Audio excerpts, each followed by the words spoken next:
Bom dia. Dia de chuva. Bom, vamos dar início aos nossos trabalhos, né? Então, este evento é uma parceria da Escola Superior de Advocacia com a Fundação Capistrano de Abreu. Então, o direito público brasileiro passa por uma fase marcante em sua evolução. A onda de mudança, iniciada com a promulgação da Constituição e as legislações posteriores, como a Lei das Licitações, a Lei da Responsabilidade Fiscal, ganhou uma velocidade enorme nos últimos anos. Este ciclo atua diretamente no controle de políticas públicas pelo Judiciário, Tribunais de Contas e Ministério Público. Mas a força dessa fase vai, como sabemos, muito além. O futuro que se desenha abre caminho para novas estratégias e novas técnicas. Abre também horizonte para os atores que buscam transformação social com o objetivo de acelerar o desenvolvimento e a reforma do Estado. Para compreendermos esta mudança, precisamos observar que ela é fruto do crescimento da insatisfação com métodos que, até aqui, são preponderantes sob o controle de normas, programas e atos do Legislativo e do Poder Executivo. O encontro ESA de Direito Público é um momento de reflexão em meio a estas importantes mudanças. Procuramos construir uma grade de painéis que nos traga alguns dos temas mais atuais desta área do conhecimento e ação jurídica. E mais que isso, procuramos colocar painéis que pudessem apontar para aquilo que há por vir nesta área. Antecipar é uma obrigação que se impõe no momento de tanta dinâmica, de tanto movimento das instituições, do processo político e do processo, por conseguinte, jurídico também.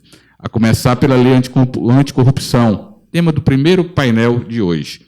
O combate à corrupção marcou a história recente deste país, modificando o cenário político e econômico do Brasil.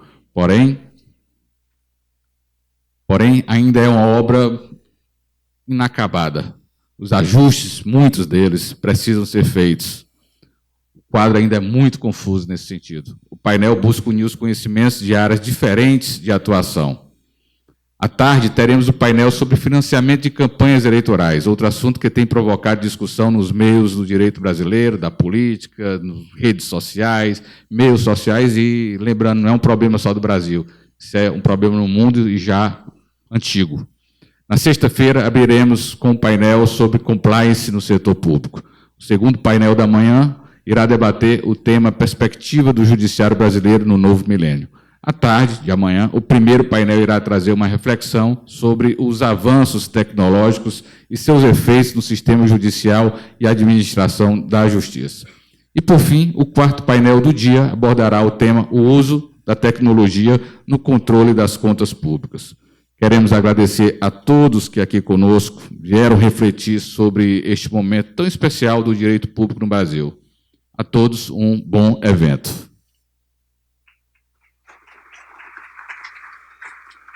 Então, partimos agora para a composição da mesa, da abertura do nosso evento.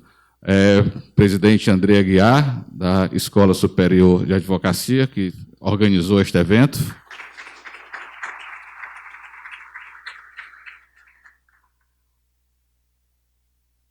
Deputado Leonardo Araújo, aqui representando o presidente da Assembleia Legislativa, que é advogado também. Leonardo.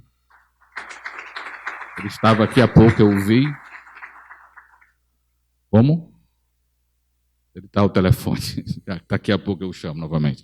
Antônio Henrique, vereador Antônio Henrique, presidente da Câmara Municipal de Fortaleza.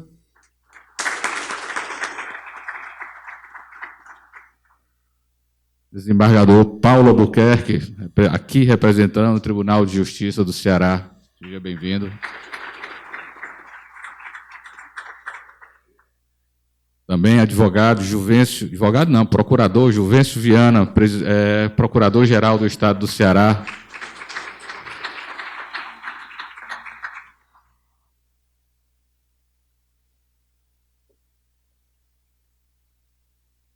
Pedro Bruno, que é secretário-geral do OAB Ceará.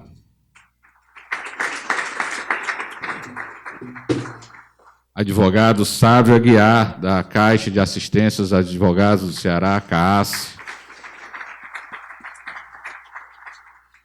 Marcelo Mota, ex-presidente da OAB e hoje conselheiro federal da entidade no Brasil. Meu querido ex-deputado Biratã Aguiar, ex-presidente do Tribunal de Contas da União, ex-deputado, hoje presidente da Academia Cearense de Letras. Advogado ainda, atuante. Aliás, a Academia Cearense de Letras, que foi a primeira do país. Catiane Virna, tesoureira adjunta da nossa OAB.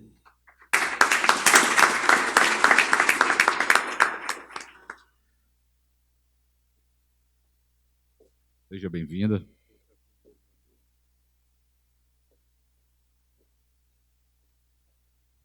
Composta a mesa, vamos ao hino nacional do Brasil.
Vamos iniciar os trabalhos deste encontro e passo a palavra para o presidente da ESA Ceará, o advogado Andrei Aguiar. Por favor, Andrei. Meu cordial bom dia a todos e a todas. É uma alegria muito grande iniciar esse encontro ESA de Direito Público aqui na Casa do Povo, trazendo temas importantes e relevantes para a sociedade. Declaro aberto oficialmente o evento e retorno a palavra ao cerimonial. A Fundação Escola Superior de Advocacia do Estado do Ceará foi criada no ano de 1988, pelo então presidente do Conselho Seccional da OAB Ceará, Raimundo Bezerra Falcão, que a instituiu em forma de fundação de direito privado. Quase todas as demais seccionais da Ordem dos Advogados do Brasil contam com sua Escola Superior de Advocacia, algumas criadas sob a forma de pessoa jurídica, outras instituídas como órgãos da OAB. Dispondo de autonomia institucional e administrativa, a ESA Ceará é mantida por recursos próprios, estes resultantes das receitas decorrentes dos cursos, pós-graduações, seminários e congressos realizados, além dos repasses provenientes das anuidades pagas pelos advogados, conforme estabelecido no ordenamento jurídico brasileiro. A ESA Ceará atua como entidade parceira e colaboradora da OAB Ceará, de importância vital para os advogados cearenses, uma vez que a ela são reservadas as relevantes funções institucionais de capacitação e aperfeiçoamento profissional, difusão de conhecimento e promoção e incentivo à cultura. A escola realiza, assim, cursos de diversas naturezas, de curta e longa duração, de atualização jurídica, ora abordando temas de cunho estritamente jurídico, ora tratando de assuntos pertinentes a outras áreas de conhecimento. Os cursos têm como público-alvo os advogados, mas também é facultada a participação dos demais operadores do direito, bem como, eventualmente, profissionais de outras áreas. A Fundação Capistrano de Abreu, parceira da ESA na construção deste evento, nasceu com a tarefa fundamental de promover o debate na sociedade com difusão de conhecimento e troca de experiências em todas as formas possíveis. Compreendemos que, para isso, é preciso agir dentro de princípios que promovam a defesa do Estado do Direito, as liberdades individuais, a liberdade de expressão, a igualdade perante a lei, a livre iniciativa, o direito à propriedade e a economia de mercado não oligopolista, portanto, submetida à livre e ampla concorrência. Ainda abraçamos como princípio inarredável a defesa intransigente da democracia representativa, não é à toa que estamos aqui nesta Casa do Povo. Quanto aos governos, pregamos a transparência e os limites institucionais à ação dos poderes públicos em todas as suas esferas. Acreditamos que o diálogo democrático é o melhor caminho para promover as transformações que a sociedade tanto espera. E o nome Capistrano de Abreu, aqui é uma escolha pessoal minha, um cearense de Maranguape, a meu ver, injustiçado, muito esquecido. Ele se tornou um dos maiores historiadores do Brasil, é uma referência para qualquer historiador, ou qualquer modo, qualquer modelo de contar a história do nosso país. Prestamos essa homenagem a todos que, de alguma forma, procuram produzir conhecimento de forma séria e científica. Muito obrigado. Dando sequência à abertura do evento, vamos a rápidas falas aqui. Primeiro, o Juvencio Viana, nosso procurador-geral do Estado. Por favor, Juvencio. Pode ser daqui mesmo? Pode. Meu bom dia a todos. Bom dia. Bom dia. Meu caro presidente, na sua pessoa, quero saudar as demais autoridades, por que não dizer amigos, que integram essa distinta mesa. A minha fala é rápida, apenas uma fala de saudação, de parabenização e de votos de um evento muito profícuo. Eu fico muito feliz de ver a nossa Escola Superior de Advocacia continuando o seu trabalho permanente de aperfeiçoamento dos advogados. Eu tive a honra de ser diretor da escola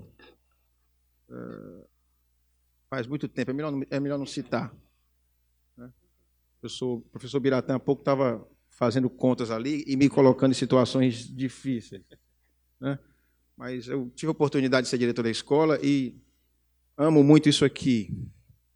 Gosto muito dessa atividade do magistério, e eu nunca vi como separar isso da advocacia. Existe uma ideia falsa por aí de que se aprende com a prática. É uma ideia, como eu já disse, falsa. A boa prática ela só se faz com a boa teoria. Então, todos nós, colegas, advogados, a gente precisa ter a consciência de que só vamos atuar bem, só vamos defender bem, se nos prepararmos, estudarmos, reciclarmos, buscarmos encontros e foros como esse daqui. E eu fico exatamente feliz por ver a formação do auditório e uma composição tão qualitativa e quantitativa desse auditório. Isso mostra que realmente nós, advogados, estamos sabendo reconhecer isso. Então, isso é fundamental. Eu fico muito feliz com o momento, Andrei. Muito obrigado pelo convite, pela oportunidade de estar aqui nesse instante. E também dizer da felicidade do tema. Os amigos podem perceber aí pelo temário e todo o temário seguido de palestrantes, ou tocado por palestrantes de altíssimo nível, né? E há um eixo comum aí com temas atualíssimos, que envolvem, em linhas gerais, valores que nos são muito caros atualmente, como probidade, como moralidade, né? Eficiência, né?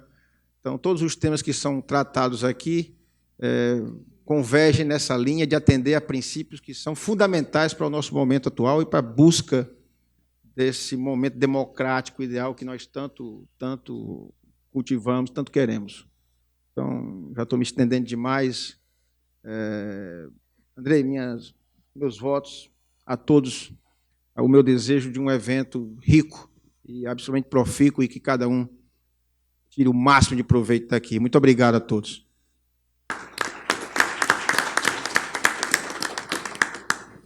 A palavra com o advogado Sávio Aguiar, presidente da CAAS. Meu cordial bom dia a todos e a todas. Dizer primeiro da alegria e da satisfação, como tão bem colocado pelo Juvencio, de estarmos aqui numa manhã de quinta-feira debatendo temas que nos são muito caros, temas que nos trazem profundas reflexões.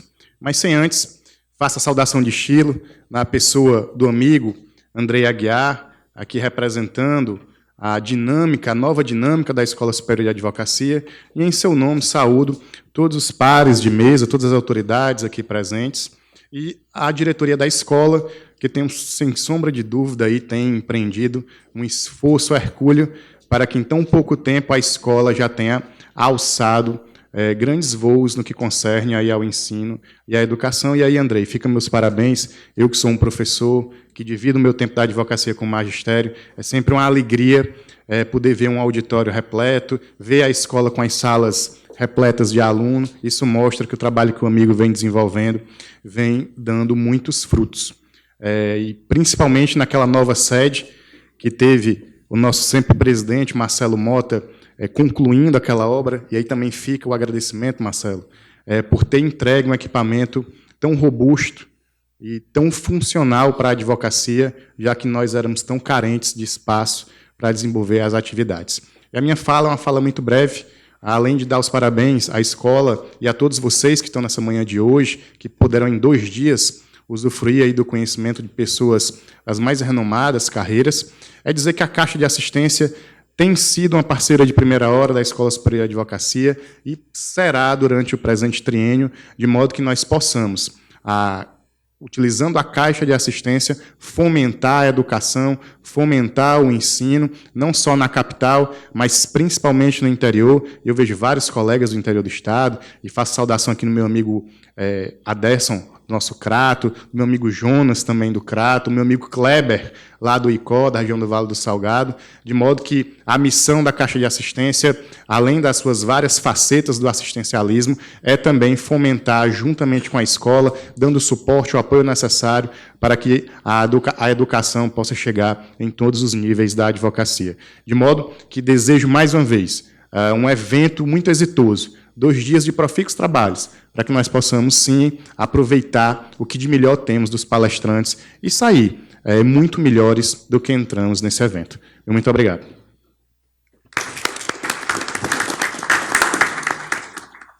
Muito obrigado.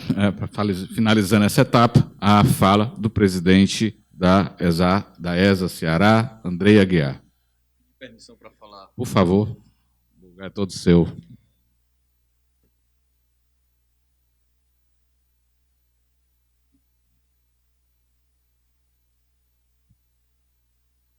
Meu bom dia a todos mais uma vez.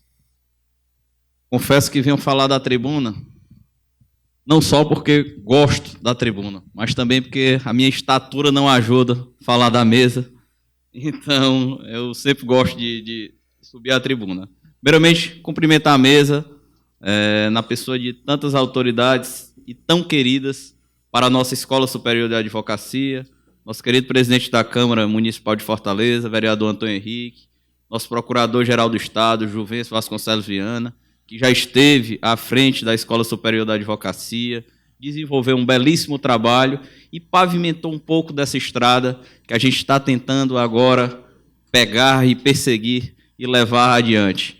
Cumprimentar também o desembargador Paulo Albuquerque, aqui representando o Tribunal de Justiça do Estado do Ceará, oriundo também do 5º Constitucional da Advocacia, motivo de muito orgulho para todos nós advogados, o nosso secretário-geral da Ordem dos Advogados do Brasil, aqui representando a OAB Ceará, Pedro Bruno Amorim, o nosso ministro emérito do Tribunal de Contas da União, o Biratã Aguiar, muito obrigado mais uma vez pela presença e pelo apoio de sempre, nosso conselheiro federal e sempre presidente da OAB, Marcelo Mota, que aqui mais uma vez prestigia a nossa Escola Superior da Advocacia, e a nossa querida tesoureira adjunta, nossa pérola na diretoria da OAB, Catiane Virna, que aqui também abrilhanta esse evento. Meus queridos amigos, a Escola Superior da Advocacia, ela tem como missão princípio a capacitação, obviamente, dos advogados e a preparação dos advogados para o mercado de trabalho.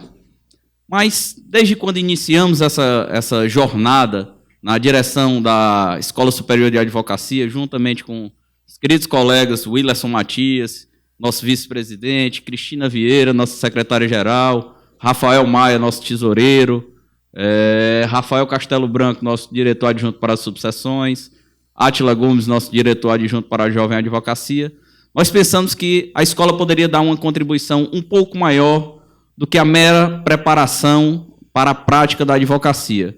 Acho que a escola, como detentora da exclusividade no ensino acadêmico e como vetor de repasse de conhecimento para toda a sociedade, poderia trazer grandes debates e grandes temas que repercutem não só no mundo do direito, mas diretamente na sociedade. Diante dessa realidade, iniciamos a conjectura, a programação desse evento, começando pelo direito público, que é o direito que reflete mais diretamente na sociedade, que é o direito que vai reger as normas daqueles que estão lá escolhidos por nós, governando o nosso Estado e regendo todas as normas de direito administrativo. Pensando em tudo isso, a gente trouxe o evento para a Casa do Povo, para democratizar e para fincar a nossa bandeira dentro desse contexto social, trazendo importantes nomes do direito, que aqui o nosso querido jornalista Fábio Campos já bem expôs, presidente do TCU, ministro do TCU, ministro do STJ, superintendente regional da CGU, conselheiros federais da Ordem, presidente do Tribunal de Contas do Estado do Ceará, enfim, trazendo uma gama e uma multiplicidade de visões sobre temas muito caros para a sociedade, como lei anticorrupção, compliance no setor público, uso da tecnologia no controle das contas públicas. Tecnologia, tá vendo? Tecnologia. Só falar, começou uma músicazinha, uma trilha sonora. Mas, gente, e tudo isso só pôde ser feito com apoio também da Assembleia Legislativa, dos nossos queridos parceiros que aí apareceram, Banco do Nordeste, CAASE, Hard Rock Café, Portal Fox, enfim, todos esses que se uniram numa conjuntura para que esse evento fosse possível. E o nosso querido deputado também, Leonardo Araújo, que foi quem proporcionou esse espaço e todo esse ambiente, teve que, infelizmente, se retirar, porque tem uma matéria sendo discutida lá no plenário, mas que retornará para participar do evento. Eu deixo aqui registrado o meu agradecimento a eles.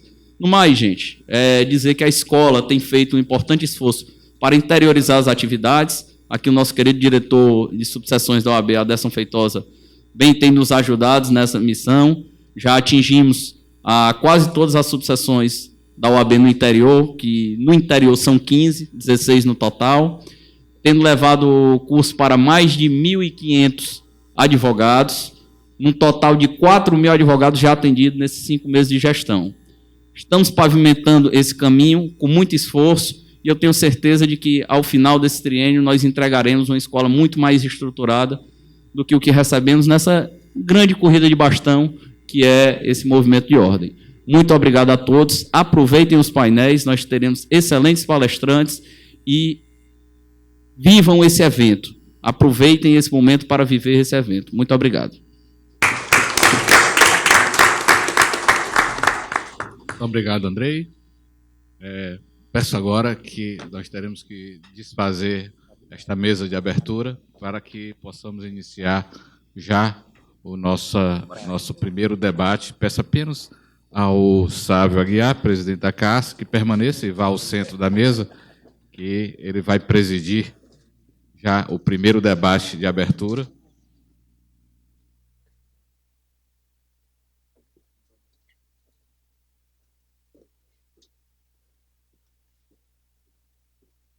Este primeiro painel bastante pertinente, né? A lei anticorrupção e tudo o que cerca esse tema. E é um tema absolutamente pertinente no momento político do país e, diria, do mundo também. Isso não é um problema brasileiro. Aqui ganhou áreas que afetou a nossa institucionalidade de maneira muito forte, né? Podemos dizer, trocando em miúdos, que 2 presidentes da República no Brasil, entre 1990 e 2018, 16, né, no caso, foram cassados, foram impeachmentados em função de problemas relacionados à corrupção, no fim das contas, embora questões outras, né, do ponto de vista do direito e da política, que foram a motivação. Mas sabemos que a motivação principal foi essa questão e, evidentemente, que a perda da sustentabilidade política. Por favor, Sávio, a palavra está com você. Muito obrigado. Então, mais uma vez, meu cordial bom dia a todos e a todas.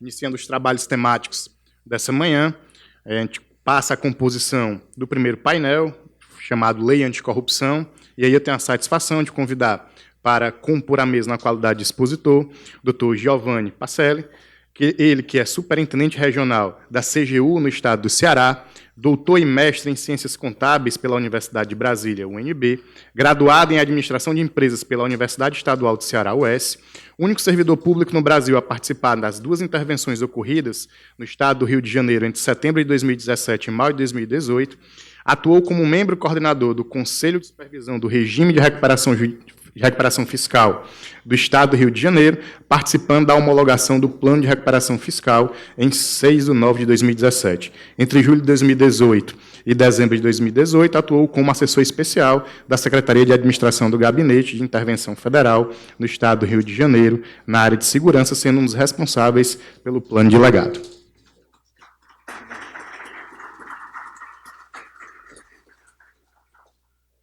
Convidar também, na qualidade de expositor, para compor a mesa, o Dr. Geraldo Luciano, ele que é vice-presidente de investimentos e diretor de relação com investidores do Grupo M. Dias Branco, bacharel em Direito e Administração, com mestrado em Administração de Empresas, conselheiro independente da Apvida Participações e Investimentos, Sociedade Anônima.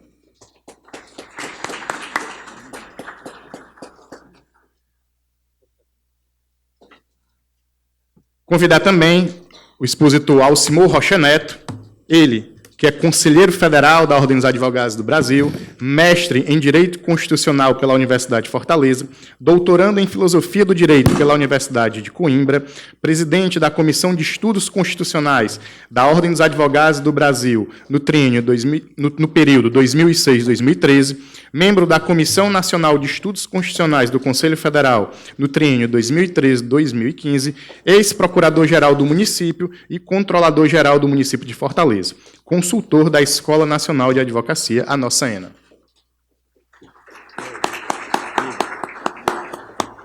Por fim, chamar também para compor os trabalhos dessa manhã a nossa querida amiga, colega, que dividimos aí os trabalhos de ordem, a nossa diretora tesoureira adjunta, Catiane Virna, ela que desde 2012 é presidente e fundadora do Instituto de Estudos Trabalhistas e Sociais de Ceará, na OAB iniciou em 2010 como vice-presidente da Caixa de Assistência dos Advogados do Ceará, então sempre caixistas, né? Sempre caixista, Catiane. Durante 2 triênios, 2003 e 2008, exerceu os cargos de vice-presidente da Comissão Especial de Direito Sindical, e esse ano foi reconduzida também ao mesmo cargo no presente triênio, até 2021. Conselheira estadual e presidente da Comissão de Direito e Trabalho, e ainda foi vice-presidente do Tribunal de Defesa das Prerrogativas e Valorização da Advocacia, o nosso TDP, entre os anos de 2017 e 2018. Atualmente, é a nossa diretora tesoureira adjunta do triênio 2019-2021.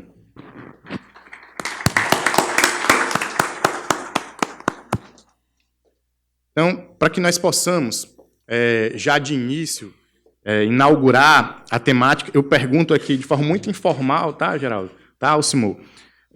Se existe uma ordem de preferência, como querem fazer, ou a gente... Você escolhe. Então, vamos seguir a ordem que me deram. Giovanni começa aí inaugurando os trabalhos, para que nós possamos aí fazer uso dessa manhã no que concerne a lei anticorrupção.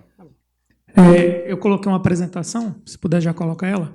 Enquanto isso, queria saudar aqui a mesa, no nome do presidente Sávio, em nome do qual saúdo os demais representantes da mesa, o presidente Andrei, que é o presidente da ESA Ceará, em nome do qual cumprimento todas as outras autoridades aqui presentes.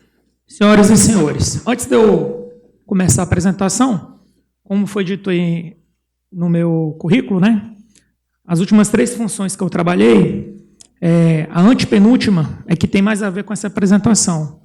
Eu trabalhava na CEJU em Brasília, na Secretaria Executiva, era responsável pela área de planejamento, tinha desenvolvido uma metodologia de riscos para aquisições, e aí a gente estava precisando adaptar a metodologia para os acordos de leniência, que é onde eu vou poder contribuir mais. Então, até para não causar falsa expectativa, eu não participei de nenhuma comissão que assinou algum acordo de leniência.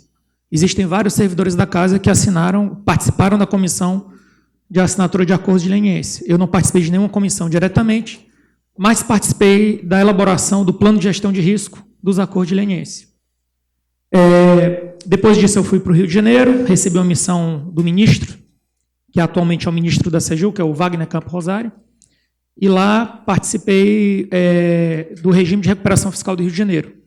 Fiquei até maio. Depois de maio, em fevereiro, teve a intervenção na área de segurança. Aí eu fui convidado pelo general Braga Neto e pelo general Laélio, né, para atuar na Secretaria de Administração. E lá eu pude participar de vários planos, plano de aquisição, e o plano mais relevante que eu contribuí foi o plano de legado, né? Então, qualquer cidadão hoje, se ele quiser saber tudo que foi entregue, como está sendo contabilizado o legado da intervenção, está disponível no site da intervenção, o que é um marco, né? Porque a solução para tudo, eu vejo, tudo não, mas boa parte das coisas se resolve com transparência, né? Dito isso, vamos à nossa apresentação. O que eu vou trazer aqui é a aplicação da lei pelos órgãos de controle interno, que é a área que eu tenho mais domínio. Minha formação não é uma formação jurídica, é uma formação mais na área contábil, né? Mestre e doutor em contabilidade pelo UNB, e é a parte que eu vou me dedicar mais aqui. Podemos avançar aqui? Ok. Inicialmente, eu trago essa notícia aí. Geralmente, quando a gente trabalha com empresa que cometeu algum ato ilícito, no primeiro momento, a pessoa pensa assim, o cidadão comum, né? Ele pensa assim, nossa, essa empresa já era uma empresa boa, ela já tinha recursos, não precisava disso. E aí alguém na empresa tomou um ato, cometeu uma infração, e aí vamos fechar essa empresa. É a primeira, digamos assim, a primeira resposta natural da pessoa é isso. Se não presta, joga fora. E aí a lei anticorrupção ela vem no outro sentido. A ideia não é quebrar a empresa. A ideia não é você mandar todo mundo embora para casa. Porque pense bem, quando você fecha uma grande empresa, quando você fecha mesmo, você declara a inidoneidade dela, você está declarando em outras instâncias, na verdade, você está declarando a falência dela. E, na verdade, a lei anticorrupção ela veio para dar uma opção assim para a empresa. Olha, houve algo errado, até que ponto você quer contribuir, né? A gente tem duas formas de atuação. processo de responsabilização da pessoa jurídica, que é o PAR, e tem um acordo de leniência, que eu vou falar um pouco dos dois aqui. Mas a primeira ideia que eu quero, já que foi dito aqui na apresentação, que a ideia que refletir, é que todo mundo vá para casa com essa ideia. Os países mais desenvolvidos, quando a empresa comete um ato corrupto, ele não fecha a empresa. Ele não fecha. Ou seja, está aqui um exemplo, Volkswagen. Isso aqui foram escândalos que ocorreram na Volkswagen que tiveram impacto nos Estados Unidos. A Volkswagen parou de fabricar carro? A Volkswagen fechou na Alemanha? Não, ela não fechou na Alemanha.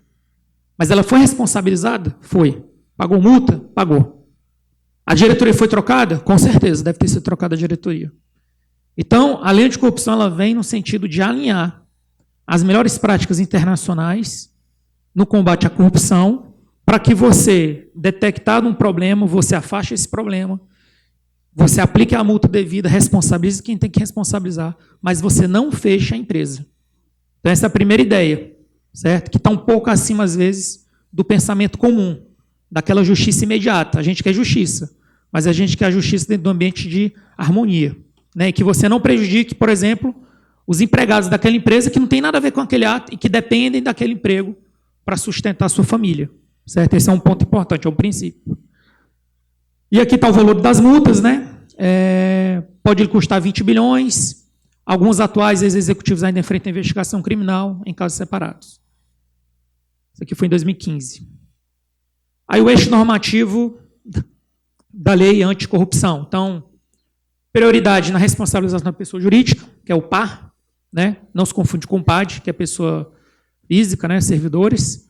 Foco no viés econômico e financeiro da corrupção, ou seja, recuperar o dinheiro que foi pago via propina, né?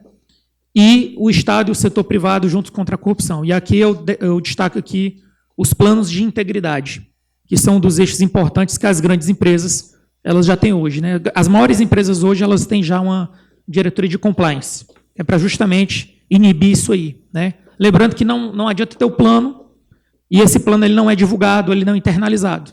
Você tem um pedaço de papel apenas, a folha de papel, né? Mas você não tem aquilo sendo vivenciado no dia a dia. Aí não serve também.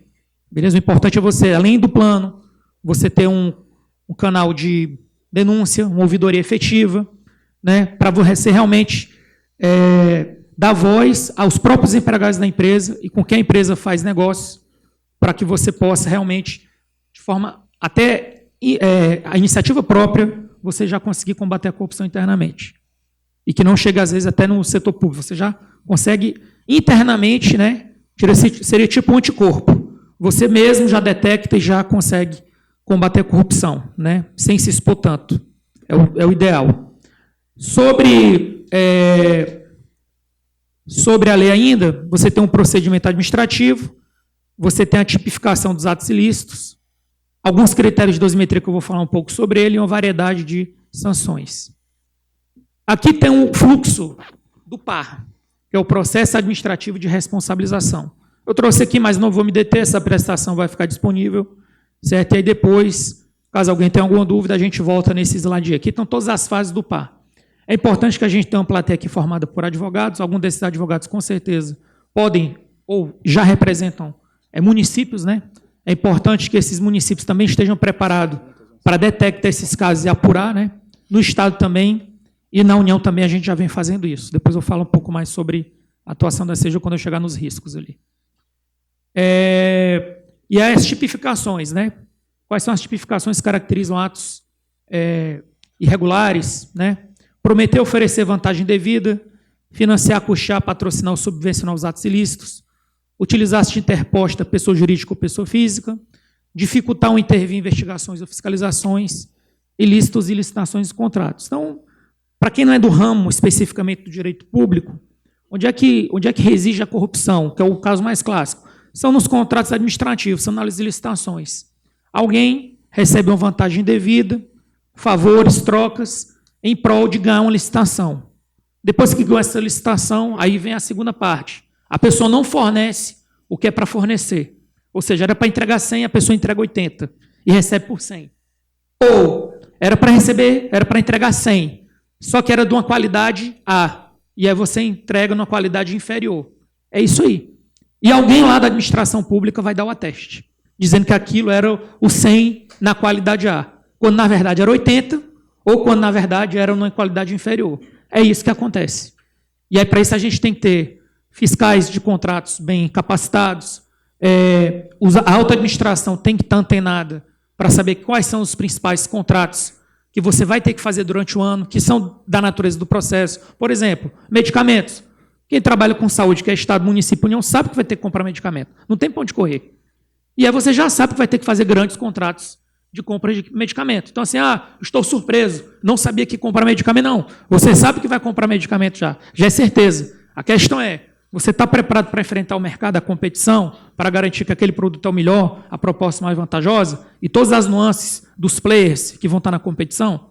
Certo? Então, assim, às vezes no município menor, o município menor realmente ele tem essa dificuldade, porque às vezes ele nem tem a estrutura completa. É uma das nuances do nosso federalismo fiscal, mas que é o desafio que está posto aí.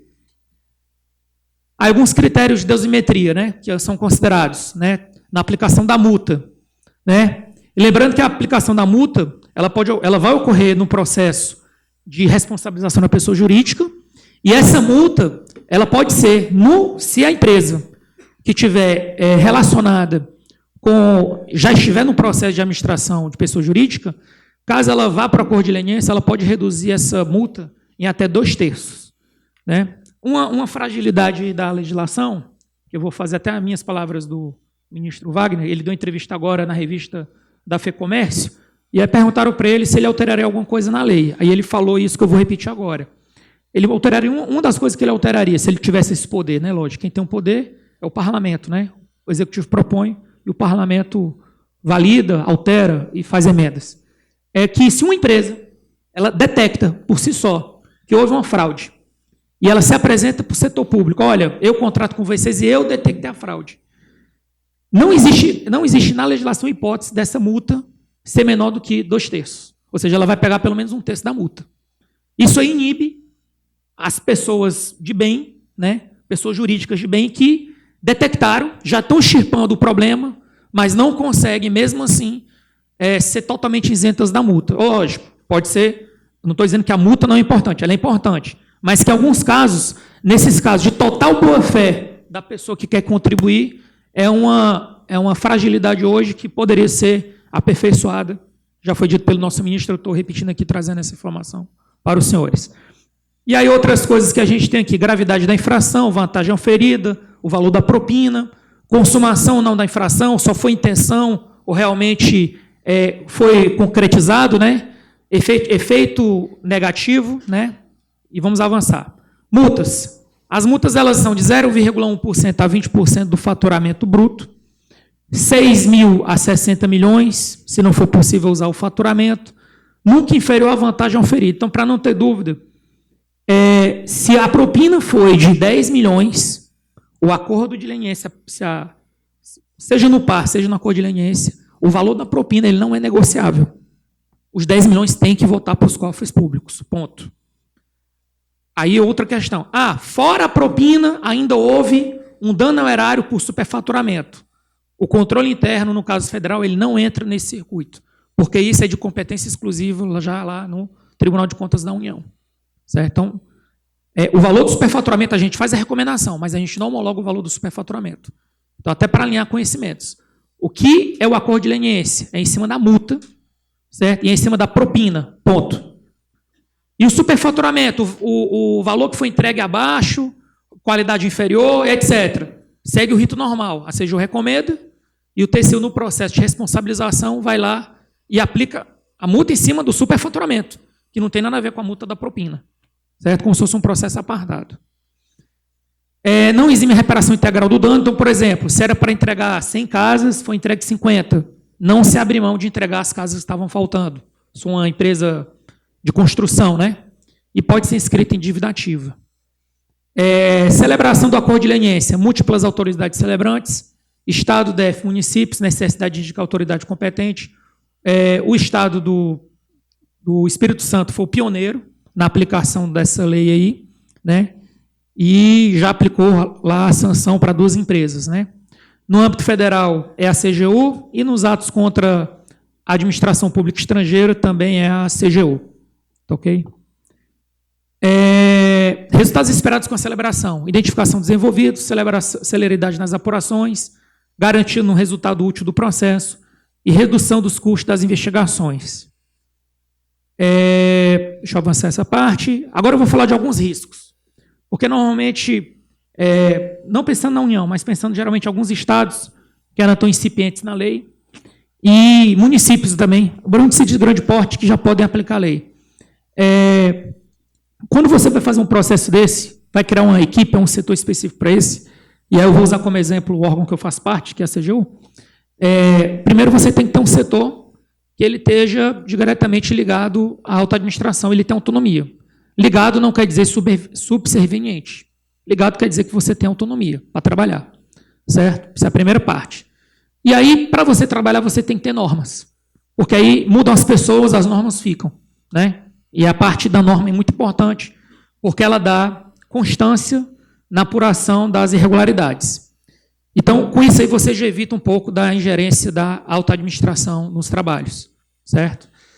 Incapacidade técnica para celebrar o acordo. Às vezes você tem boa vontade, mas não tem o conhecimento técnico.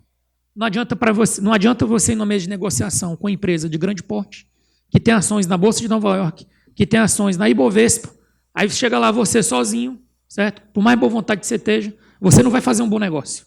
Você não vai fazer um bom acordo. Então você tem que ter capacidade. Então na CGU, durante 2 anos, nos últimos 2 anos, a gente fez cursos de negociação com autoridades, inclusive internacionais, certo? Para realmente negociar bem. Para você realmente chegar com uma banca que vai estar do outro lado, representando a empresa, e você negociar da melhor forma possível. E conflito de competência com outros órgãos, ou seja, a gente tem que separar o que é acordo de leniência do que são as atribuições do CAD e do que são os acordos feitos com o Ministério Público, para não confundir. Então, a CGU ela usa uma metodologia que foi validada já pelo Ministério Público, inclusive.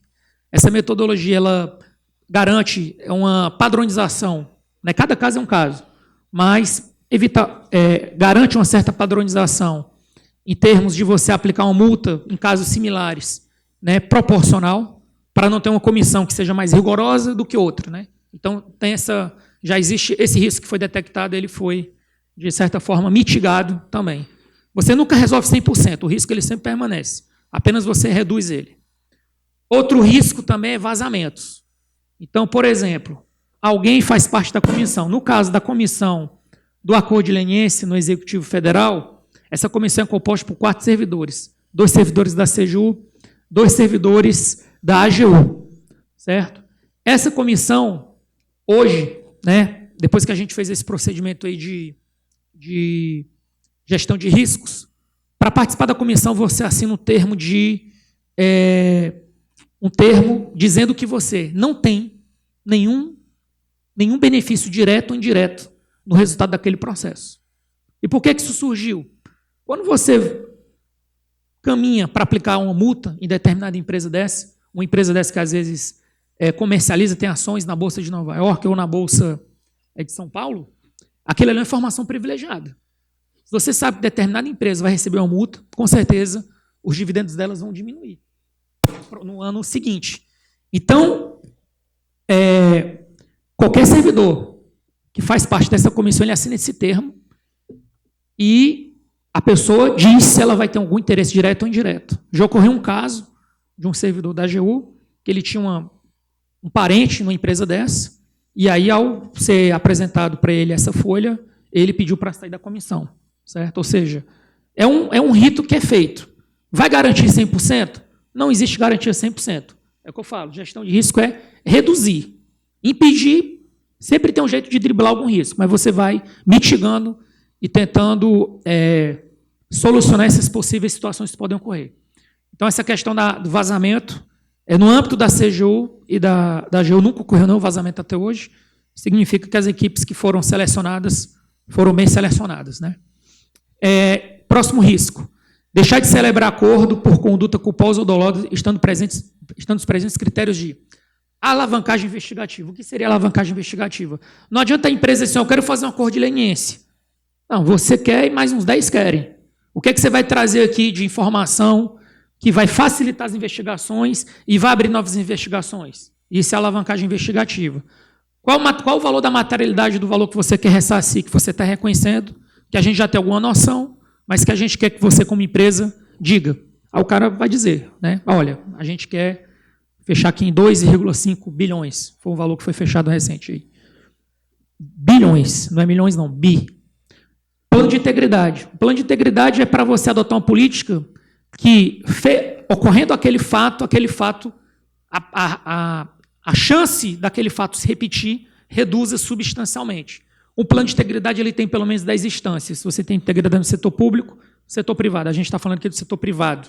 Então, a gente tem a questão da ouvidoria, a gente tem a questão de conflito de interesse, a gente tem a questão de apuração das irregularidades internas, né? Ou seja, aquela empresa, quando ela detecta um ato, qual é a conduta dela? Ou ela deixa para lá, né? Movimenta a pessoa e não toma atitude, né? Então, isso aí é levado em consideração. E para fechar, já estou acabando, adoção de critérios distintos para negociação em casos assemelhados. Como é que a gente resolveu isso? Capacitação. Ou seja, uma equipe pesa muito a mão, outra equipe muito, digamos assim, mais sensível, né? E, na verdade, ninguém quer ninguém rigoroso demais e ninguém excessivo demais. A gente quer uma situação equilibrada. E aí, para isso, você tem que fazer capacitações. Eu estou falando isso porque, às vezes, você se ajusta à lei no âmbito estadual municipal não é tão trivial, né? Existe uma complexidade por trás disso e você tem que saber exatamente o caminho que você quer trilhar para você não começar a entrar nessa área e você não estar 100% preparado. O Estado do Ceará agora, ele até pediu apoio para a gente, para a CGU Ceará ajudar o Executivo, né? Para a gente ajudar na formação da Corregedoria do Estado. Inclusive, o Estado do Ceará tem pretensão de começar a entrar nessa área aí. E a gente vai ajudar com um dos nossos servidores, que vai compor a equipe deles aí na formação dessa equipe, né? O Estado pediu ajuda ao ministro Wagner, o ministro Wagner autorizou, e um dos nossos servidores da nossa equipe vai ser cedido, né? E vai compor a equipe do Estado do Ceará, para que o Estado do Ceará comece a também trabalhar com isso daí. E celebrar o acordo sem considerar a real situação da empresa. Então, às vezes, como a gente tem aqui nessa plateia formadora de opinião, é muito natural que a gente olhe na notícia, no primeiro momento, nossa, 3 bilhões, vai pagar em 10 anos. Acho isso errado. A primeira leitura é essa, né? 10 anos. Mas você tem que ver o seguinte, não adianta você cobrar uma multa de 3 bilhões em 1 ano, 2 anos, e você quebra a empresa. Aí, o princípio original foi por água abaixo. Quebrou a empresa, vou pagar 3 bilhões no primeiro ano. Beleza, quebrei. O que adiantou? Nada. Na verdade, você acabou de gerar uma massa de desempregados. Então, você tem que considerar que o valor que que é o valor que você tem que cobrar da multa e do valor que foi desviado, o valor desviado é integral, não se discute. O que você consegue ajustar é a multa. Esse valor ele não pode ser de uma forma que quebra emprego. Agora, acontece às vezes que tem empresas que o valor da propina que não se abre mão, ele já pode, às vezes, quebrar a empresa. Aí faz parte do jogo. Aí, nesse caso, a empresa ela vai ficar meio que sem saída. Ela até quer colaborar, mas o valor da propina foi tão grande que aquele valor pago ele vai quebrar a empresa. Esse é um outro dilema que a lei hoje não dá margem para isso. Nesse caso, a empresa vai quebrar. Mas no caso da multa, que tem uma certa margem de análise, é importante considerar que você não quebre a empresa ao aplicar penalidade financeira, né? E para fechar aqui. Boas práticas. Comissão multidisciplinar, no caso do Executivo Federal, é composto por 2 membros da AGU e 2 membros da CGU. Já existe uma metodologia. Cursos de negociação importantíssimos. Lógico, foi dito aqui, né, por um dos representantes da mesa. Na prática a gente vai lá dar certo. Não. Negociação pode ter um pouco de arte, mas tem um pouco de técnica e treinamento. Tem que ter os dois, digamos assim, né? Lógico, pode ser que uma pessoa tenha o talento nato para ser negociador, pode ser, mas dá para se treinar a negociação, existem cursos para isso. O nosso curso ele foi feito em parceria com a FGV, foi até uma inexigibilidade, e já foi feito 2 vezes, e foi feito com algumas pessoas muito importantes aí de fora, no âmbito internacional. Termo de sigilo, isso eu falei durante também, para garantir que não existe nenhum interesse ali indevido na comissão. Então, todo membro da comissão assina esse termo de sigilo e conflito de interesses. Né? Até hoje, de todas as equipes, como já sabe que tem esse termo de sigilo, algumas pessoas nem me colocam nesse daí. Mas durante o fechamento da equipe, cada membro da equipe tem que assinar esse termo. E no caso da CGU, foi criado agora no início do governo, né? do governo Bolsonaro, né? Vários cargos foram extintos, mas existe uma diretoria que foi criada no governo federal, nova. Foi a Secretaria de Combate à Corrupção. Então, não saiu tanto na imprensa, mas foi uma das primeiras medidas do governo atual, foi criar a Secretaria de Combate à Corrupção, uma secretaria específica para tratar desse tema, tem uma diretoria específica para tratar desse tema, que reuniu as pessoas que nos anos anteriores, 2018, 2017, estavam trabalhando, mas estavam trabalhando de forma pulverizada, né? Você tinha a assessoria do ministro, mas as pessoas que compunham essas comissões estavam ou na Secretaria Federal de Controle, na Corregedoria. Agora essas pessoas se reuniram nessa nova diretoria. E era isso. Obrigado. Eu tinha 30 minutos, acho que eu falei em 20 aí. Obrigado.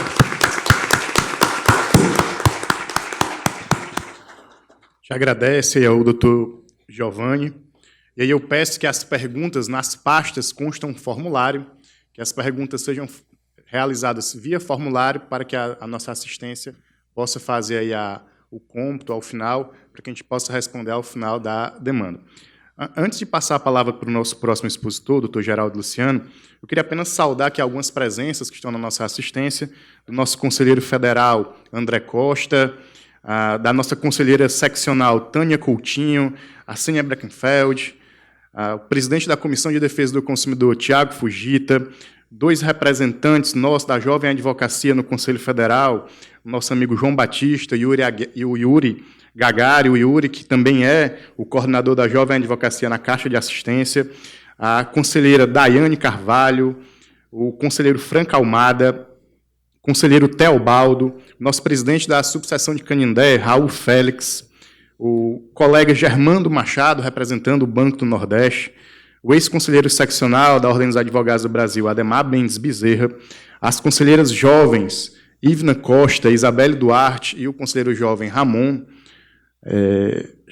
e a minha vice-presidente da Caixa de Assistência, Lara Gugel, que também tem me dividido essa missão de conduzir aí os rumos da Caixa de Assistência. E também da conselheira seccional, Daiane Carvalho. Doutor Geraldo, todo seu aí agora, a nossa seleta plateia.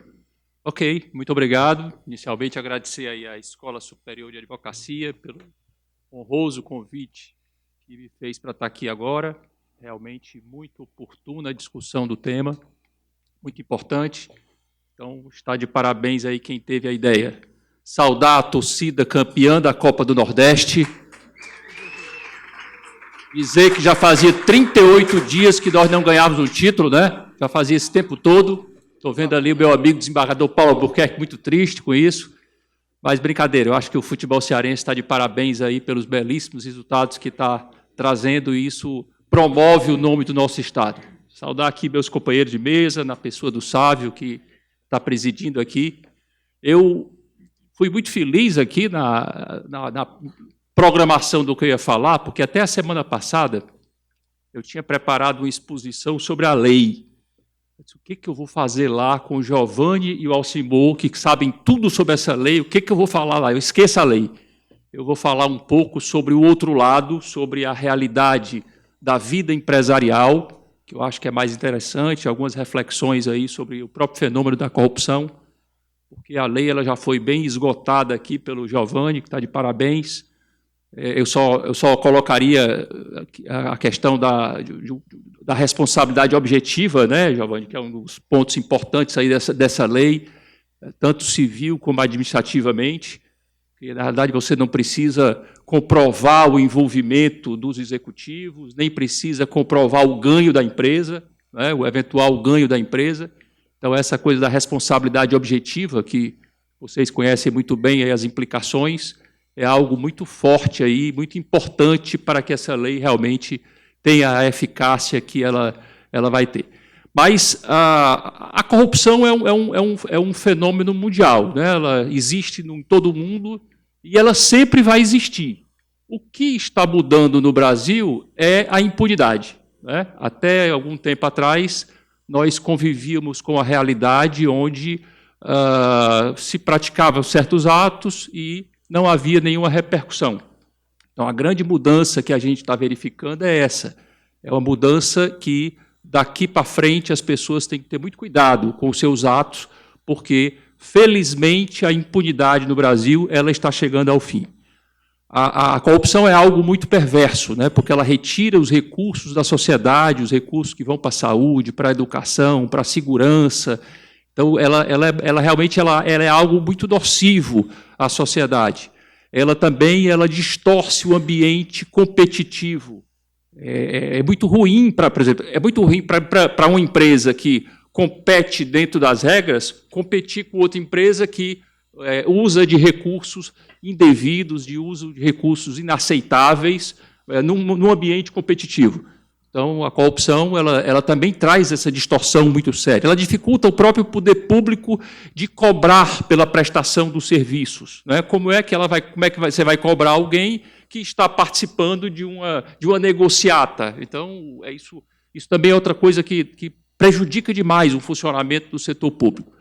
Eu queria fazer algumas observações sobre causas da corrupção, né? Por que a gente tem esse problema da relação setor público e setor privado? E se a gente for olhar, a gente vê que no Brasil o setor privado depende muito do setor público, né? É uma burocracia muito grande. Você, para tudo, precisa de autorização, para tudo você precisa de licença, para tudo você precisa de alvará, né? Então está sempre presente a necessidade de um setor privado pedir algo ao Estado. E isso acaba, se não houver realmente um processo cultural onde o ente público ele vai trabalhar vendo o interesse do Estado, isso gera muitas situações onde você pode ter atos de corrupção. É o Estado também que tem muitos favores a conceder, né? A empresa precisa pedir incentivos fiscais estaduais, a empresa precisa pedir incentivos fiscais federais, existem recursos subsidiados em bancos públicos, pelo menos existia em maior escala, e a gente verificou desses casos de corrupção, né, que foram anunciados aí largamente no Brasil dos últimos anos, que sempre você tinha discussões em torno dessas questões, né? Era a discussão de um incentivo para um determinado setor ou empresa, é a discussão de um financiamento à taxa favorecida, né? Então, o Estado, como distribuidor de favores, acaba gerando uma margem para que você tenha a corrupção nessa relação setor público-setor privado, né? Outro ponto, muito aí de ordem política, né? E aqui eu vou correr o risco de falar de política aqui na presença do nosso ministro Biratã, que é um dos maiores conhecedores aí da política do nosso país. Mas, ministro Biratã, o senhor me desculpe se eu te falar alguma besteira aqui, mas a Constituição de 88 ela acabou sendo uma Constituição parlamentarista para ser executada dentro do presidencialismo, né? E isso acabou gerando o que se costuma chamar de presidencialismo de coalizão, alguns chamando de presidencialismo de cooptação, né? Que faz com que você tenha aí um arranjo político que acabou degenerando a própria política do Brasil. Então, muito da corrupção existente no Brasil, ela tem como causa também quase que esse conluio que houve entre setor público e setor privado, né? Praticado, de certa forma, por este presidencialismo de coalizão ou cooptação, como queiram chamar, que dificultou bastante a arte da política, que é algo muito nobre e que nós não podemos abrir mão disso, né? Então, acho que esse ponto também é um ponto que a gente precisa destacar como causa deste problema. Sei que eu estou tocando aqui em temas muito polêmicos, que a gente poderá depois debater no espaço apropriado, mas esse ponto é um ponto importante. Então, esse vínculo que ocorreu entre setor público e setor privado, meu caro Giovanni, aí, que brilhantemente fez a sua exposição, ele acabou fazendo com que muitas empresas privadas, muitos grupos privados, passassem a investir muito mais dinheiro no setor político do que propriamente no seu negócio. Em vez de investir nas pessoas, nos processos, na gestão, nos produtos, alguns grupos empresariais acharam mais fácil investir em quê? No sistema político. Tá certo? Tal a degeneração que estava ocorrendo, que era melhor, tinha mais eficiência para o resultado vir para a empresa se houvesse esse investimento no setor político. Então, isso também a gente precisa destacar como algo que prejudicou bastante aí o país nesses últimos anos. E o que é que nós vimos aí nesses últimos 30 anos, né? Entre milhares de casos de corrupção que foram identificados, a gente pode lembrar de PC Farias, né? PC Farias, a gente vai lembrar de anões do orçamento, de mensalão, de Lava Jato, ou seja, ao longo desses anos, a gente sempre teve a ocorrência de operações irregulares, indevidas, que quase sempre com as mesmas pessoas, com as mesmas empresas, com os mesmos personagens, né, ou parentes deles. Essa aqui é a realidade, né? E um detalhe, as grandes empresas que foram flagradas cometendo essa irregularidade, elas tinham compliance, elas já tinham áreas de compliance. Isso é um ponto importante para a gente destacar. Elas já tinham área de compliance. Agora, essa área de compliance era praticamente só formal, né? Estruturas muito pequenas, e o que se verificou desses escândalos é que a corrupção ela estava no topo das organizações. Então, o compliance acompanhava a base da organização, mas a corrupção ela era praticada no topo dessas organizações, né? Então, as empresas começaram a se preocupar muito, principalmente, o Giovanni colocou muito bem a questão da repercussão em cima das empresas de capital aberto, com ações negociadas na Bolsa Americana ou na Bolsa Brasileira, porque o dano à imagem em uma empresa de capital aberto ele é muito grande, ele pode trazer prejuízos muito expressivos, né? Então, isso passou a ser uma preocupação muito grande das empresas. A Lava Jato, pessoal, eu colocaria para vocês o seguinte, a Lava Jato ela veio contribuir extraordinariamente no sentido de iniciar um processo de mudança cultural. A lei ela é muito importante, ela é um passo essencial. Agora, o que vai realmente mudar a prática é esse processo cultural. Eu tenho dito muito em todos os ambientes empresariais em que eu tenho a oportunidade de conversar sobre esse tema, que eu tenho usado o seguinte ditado, que hoje quem for esperto faz direito. Você, no passado, o que ocorria? E talvez esse é um ponto até interessante da gente colocar. Nós saímos de um passado onde certas irregularidades eram toleradas e nós estamos indo para o futuro onde a sociedade não admite mais essas práticas nocivas. Neste caminho, eu não vou filosofar aqui, porque senão o ministro Biratã vai brigar comigo depois, ministro, mas quando a gente sai do passado para o futuro, normalmente a gente entra numa crise, né? Então, o que é que nós estamos vivendo nesse momento? É exatamente isso. Você tem pessoas e empresas que estão sendo julgadas hoje por práticas que no passado eram toleradas. Então, isso torna essa transição mais difícil. Porém, nós estamos indo para um caminho espetacular, para um porto seguro, né? Onde sabemos as regras, aí está a lei e a mudança cultural está ocorrendo. Eu acho muito difícil que hoje, depois de tudo que ocorreu, um empresário, um executivo de uma grande empresa, nacional ou multinacional, que ele vá praticar atos ilícitos. Então, nós estamos chegando a uma situação onde o comportamento racional e esperado desses executivos e desses empresários é exatamente agir ao encontro da ética nos negócios. E aí as empresas estão se preparando muito para isso. Ontem mesmo, eu estava em São Paulo, a gente estava instalando um comitê de governança corporativa na empresa M. Dias Branco, onde o nosso objetivo é definir desde um brinde que se possa dar a algum ente público, qual seria o valor que se pudesse dar e em que situações seria tolerável isso, até a decisão mais importante que se possa ser tomada pelo Conselho de Administração. Então, nós estamos rediscutindo todas as políticas de integridade, de compliance, de fornecimento de brinde, de relacionamento com o setor público.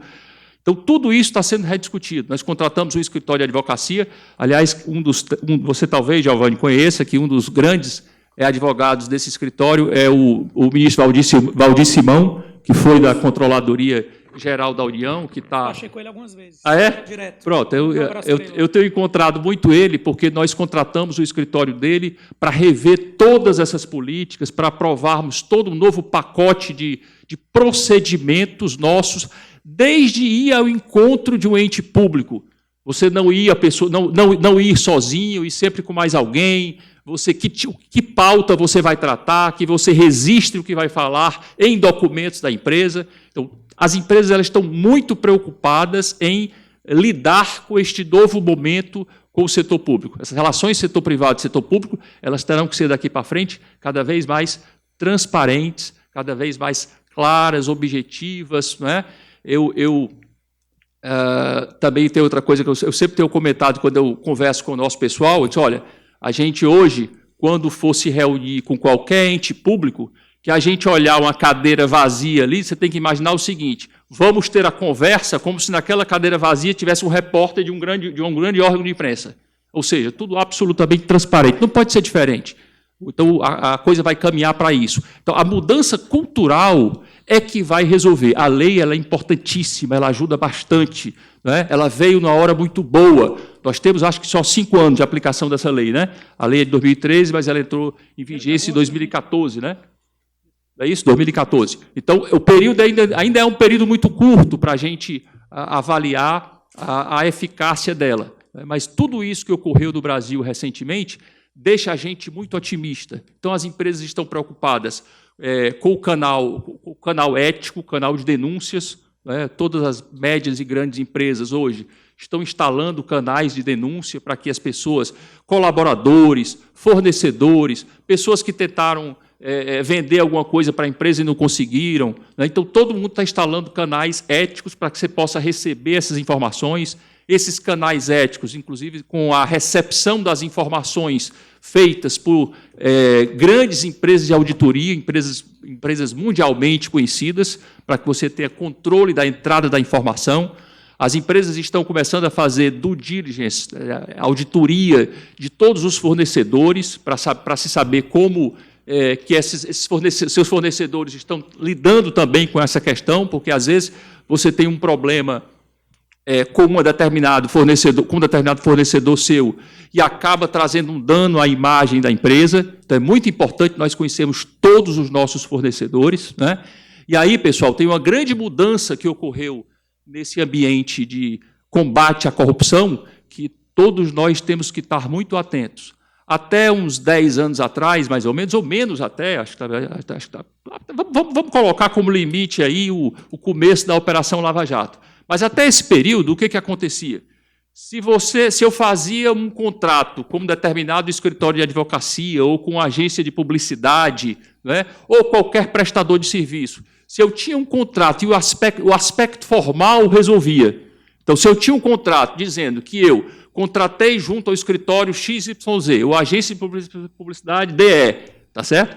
Um serviço de R$1 milhão, apenas a forma do contrato já resolvia o meu problema. Hoje, não. Aliás, essa foi uma mudança das mais importantes da Operação Lava Jato. Hoje, temos que ver o substrato econômico daquele contrato. Não é só eu apresentar, não, está aqui, eu paguei R$1 milhão a esse escritório. Não. Qual foi o serviço que foi prestado? Você vai ter que provar que houve a prestação do serviço. Foi exatamente a valorização do substrato econômico e não da forma que fez com que muitos episódios aí fossem destacados e houve a possibilidade de você fazer punições aí muito fortes nas diversas operações Lava Jato. Hoje mesmo, e eu vou falar porque isso é público, está no valor econômico de hoje, já saindo aqui da história do substrato econômico. Mas hoje mesmo, e aí voltando para a lei anticorrupção, está na página principal do Valor Econômico que o Bradesco ele poderá ser processado na lei anticorrupção. Eu estou falando o nome da empresa porque está na primeira página do jornal Valor Econômico de hoje. Né? Houve uma operação com o Bradesco essa semana, que algumas pessoas foram envolvidas, né? E o que se vai tentar mostrar é que o Bradesco não foi cauteloso, né, no acompanhamento dos seus clientes e que, portanto, ele poderá ser alvo de um processo com base na lei anticorrupção. Então, eu diria para vocês o seguinte, que hoje está se tornando uma obsessão nas empresas, melhorar os seus fluxos, melhorar os seus processos, É muito difícil, porque, por exemplo, eu sou diretor estatutário do grupo e tenho que saber o que as 20 mil pessoas estão fazendo, porque a responsabilidade, no final, vai caber sobre mim, porque eu respondo pela empresa. Então, não tem outro jeito, é a gente ter que criar controles rigorosíssimos, processos eficazes e, principalmente, contribuir nessa mudança cultural, porque é só isso que vai fazer a gente ter processos realmente transparentes. É aquilo que eu falei. A gente hoje tem que fazer tudo correto.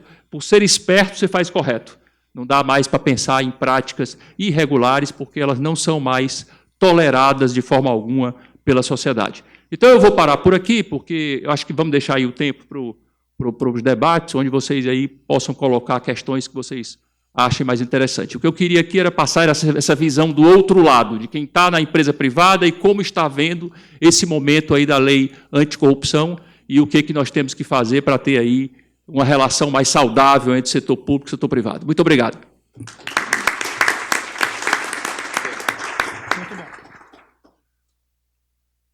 Registrar a presença do tesoureiro da Caixa de Assistência, doutor Deodato Ramalho Neto. E aí, finalizando a parte de exposições, nosso conselheiro federal, Alcimor Rocha Neto. Muito bom dia a todas e a todos.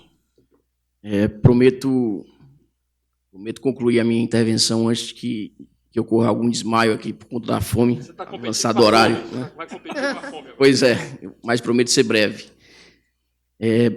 Muito bom dia. Na verdade, é bom dia porque ainda ninguém almoçou, então ainda é bom dia, né? Bom dia aos componentes da mesa, ao presidente Sávio, em nome de quem eu cumprimento, e cumprimento aos membros da mesa. É sempre uma tarefa um pouco inglória falar sobre o mesmo tema por último, né?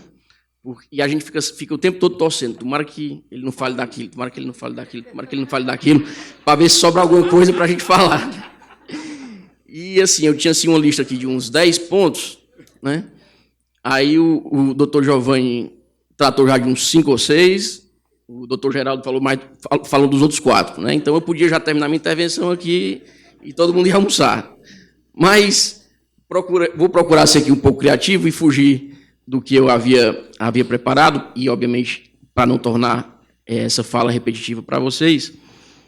E, no primeiro momento, eu achei que tinha sido bastante interessante e feliz a organização do evento em ter convidado ao doutor Geraldo, ao doutor Giovanni e a mim, não por conta de nada, mas, no meu caso, mas porque era um representante do setor público, né, aquele que realiza o trabalho de controlar órgãos públicos, no caso, a Controladoria Geral da União, um representante do setor privado, que, na função específica, o doutor Geraldo também realiza esse controle interno no âmbito da instituição privada que ele representa, e um membro da advocacia que pudesse passar uma visão um pouco mais formal, ou apresentar uma exposição um pouco mais formal no que diz respeito à lei. Não é?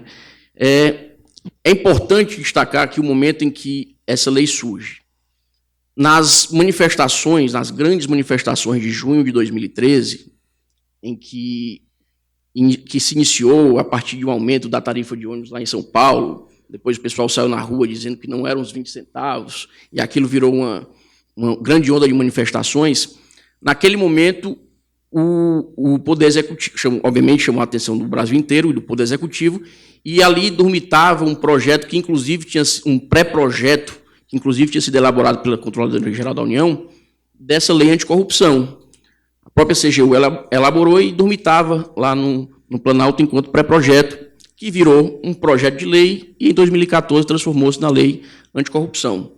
Então, o motor fático, digamos assim, para que houvesse a efetiva implementação da lei, no sentido formal, sua aprovação, foram aquelas manifestações de 2013, que revela, inclusive, aquilo a que se referiu o doutor Geraldo, que é o momento de transição em que não mais se tolera determinadas práticas antes socialmente aceitáveis, embora formalmente reprováveis.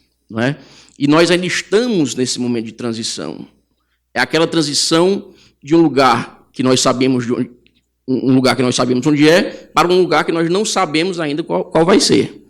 E nesse momento de transição, obviamente, ainda existem aqueles conflitos entre os que estão à frente do seu tempo, digamos assim, que são o que o filósofo George Agamben chama de os contemporâneos. O contemporâneo não é aquele que está sintonizado com o presente.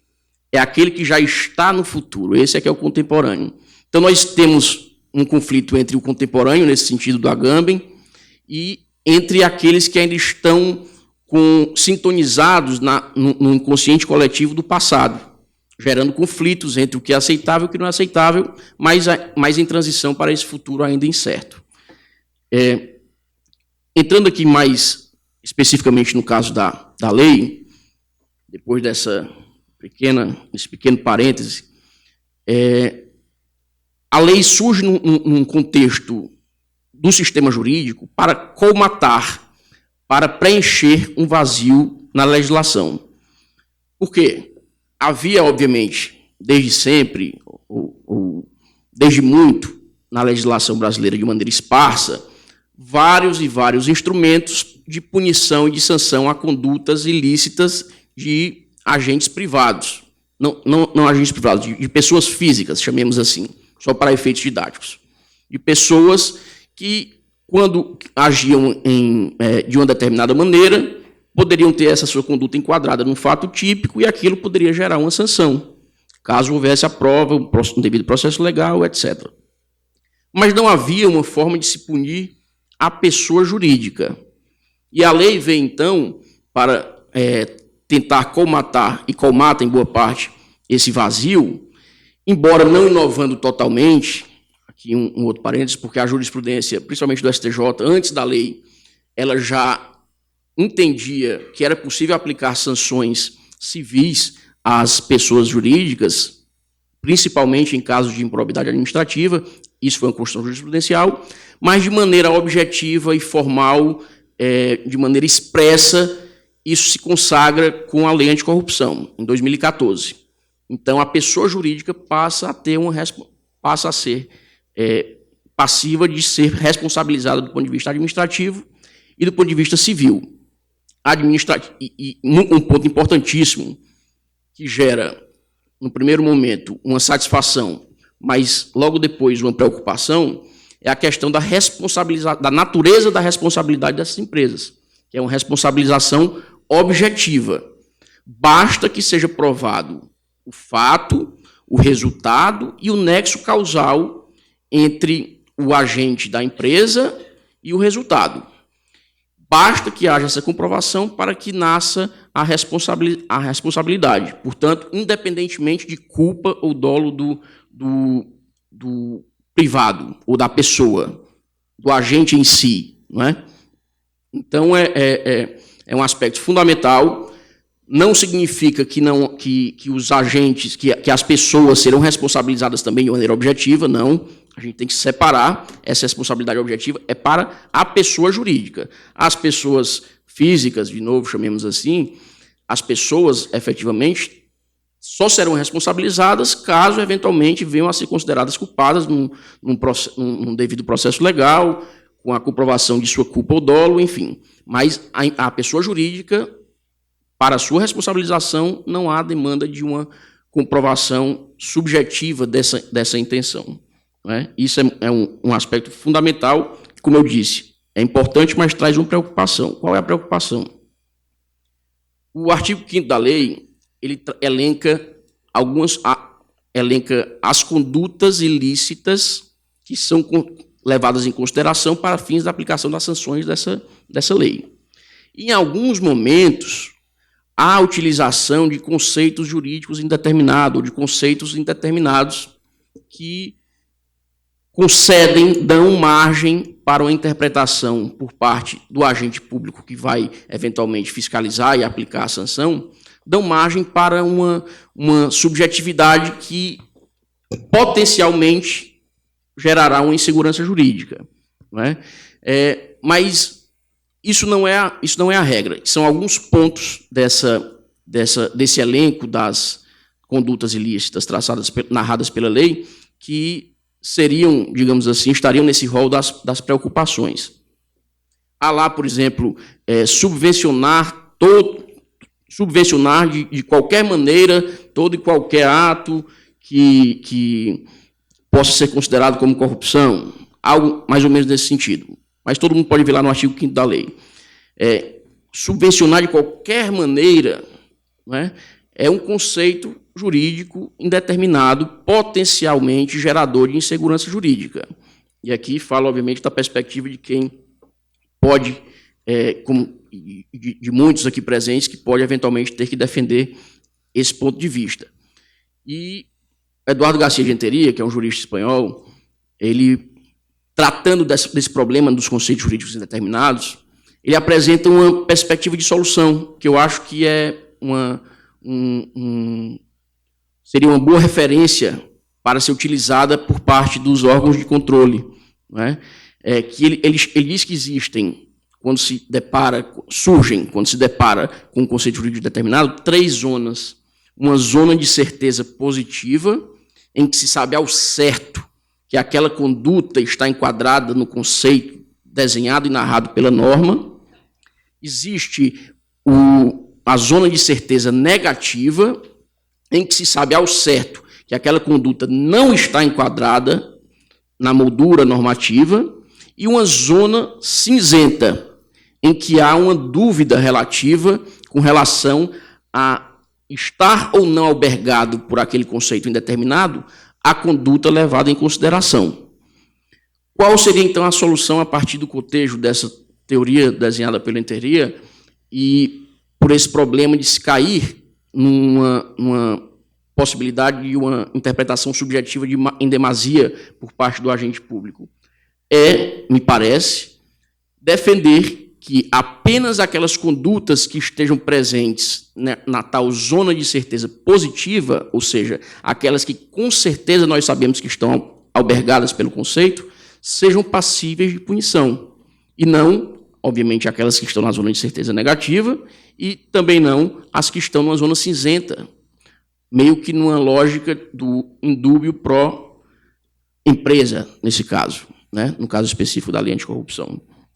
Acho que esse é um dos pontos de preocupação. Um outro ponto preocupante com relação à lei foi tocado pelo doutor Giovanni, que é ela não ter contemplado circunstâncias atenuantes para empresas que se antecipam, não é? De modo que a inexistência destas circunstâncias atenuantes desestimulam de maneira oblíqua, ainda que oblíqua, desestimula a empresa a adotar práticas preventivas, ou se adota as práticas preventivas que venha a revelá-las às autoridades competentes. Caminhando aqui mais ou menos para o final, a lei traz duas naturezas de sanções. Sanções administrativas e sanções civis. As sanções administrativas são a multa e também o que nós podemos chamar de uma sanção moral, né? Que em muitas oportunidades, em muitos casos, é até mais eficiente do que a própria multa, do que até uma sanção civil, principalmente no que diz respeito às empresas, que é o nosso caso, que é o caso objeto de nossa reflexão. Por quê? Essa sanção moral, que é a exposição em veículos de grande circulação e de grande visibilidade da situação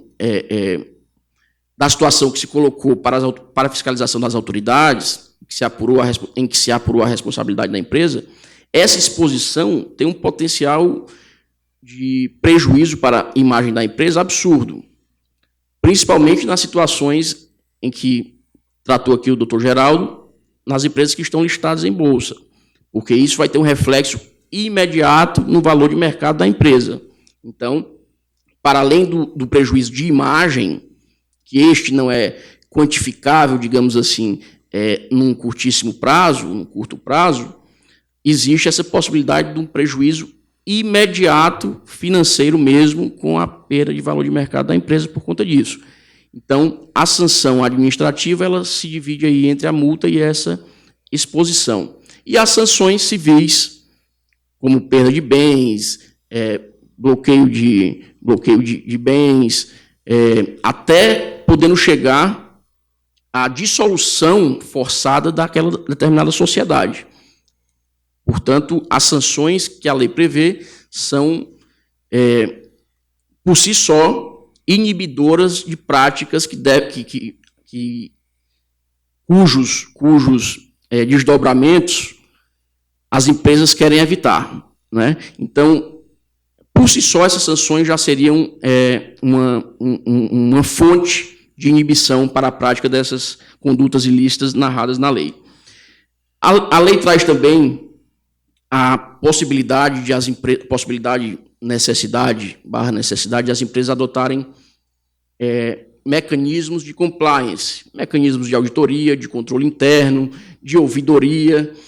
E, para não entrar muito no que já foi dito aqui sobre isso, digo para os advogados aqui presentes que, inclusive, dentre outras coisas, essa exigência trazida pela lei de anticorrupção, ela gerou um novo mercado na advocacia, que é um mercado especializado em construir sistemas de compliance para as empresas privadas. O doutor Geraldo deu um exemplo agora há pouco, né? Então, para além de outras coisas, gerou um novo mercado na advocacia, que já existia de maneira incipiente, mas que agora verdadeiramente nasceu ou renasceu como um grande potencial para a advocacia, para o mercado da advocacia. Para concluir, tinha outros pontos aqui, mas todos já foram tratados anteriormente pelos que me antecederam. Para concluir, eu queria concluir com uma reflexão, não de ordem jurídica, mas de ordem, talvez, política, sobre essa questão da lei anticorrupção, que me chamou a atenção. Na verdade, me chamou a atenção bem no início da sua adoção e da sua aprovação.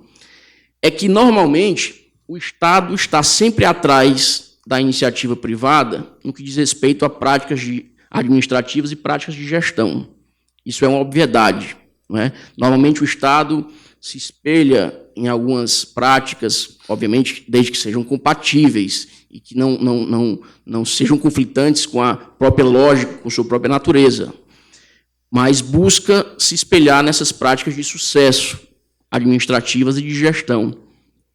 No caso do controle interno, de auditorias permanentes, de mecanismos de incentivo à denúncia por parte de funcionários da empresa, enfim, por práticas ilícitas de um outro funcionário. Com relação a isso, me parece, salvo engano, que o Estado já adotou isso há muito tempo, não é? Pelo menos formalmente. O modelo de controladoria, de controle interno, de ouvidoria, já foi adotado no Estado, e quando eu falo Estado, eu me refiro a todos os entes, obviamente. Formalmente foi adotado há muito tempo. Muitas empresas, grandes empresas, já adotavam sistemas de controle interno antes do advento da lei, mas não era a regra, e hoje estão se adaptando a essa nova realidade. Portanto, como que a lógica aqui se inverteu, em que as empresas estão não copiando, mas, em sua grande maioria, adotando apenas agora esses mecanismos de controle que já estavam sendo adotados pelos entes públicos. E aqui eu não vou entrar no mérito de se com eficiência ou sem eficiência, apenas no aspecto formal, pelo menos, isso já vinha de muito no setor público e as empresas agora que estão adotando esse tipo de prática. E, se eram minorias, penso que a tendência agora é que a esmagadora maioria das empresas venha adotar práticas dessa natureza, porque, se não é o presente ainda, com certeza é o futuro. Bem, é fundamentalmente isso que eu tinha a dizer. Teria muito mais, mas também não quero cansá-los. Já vi algumas pessoas aqui quase que desfalecendo de fome. É melhor concluir. Obrigado pela atenção.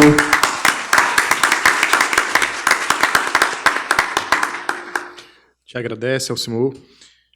Antes de passar para a fase das perguntas, registrar a presença da conselheira seccional Renata Mota, que muito nos honra com essa presença. A doutora Tânia foi a primeira que eu falei, Cátia. Foi nossa advogada pública de referência, né, Tânia? Aí eu indago da assistência se temos perguntas para que nós possamos avançar aqui. Ministro?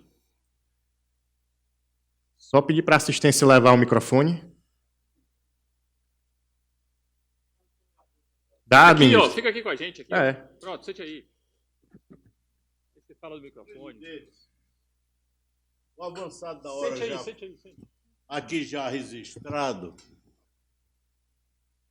nos leva a colocar da forma mais sintética possível.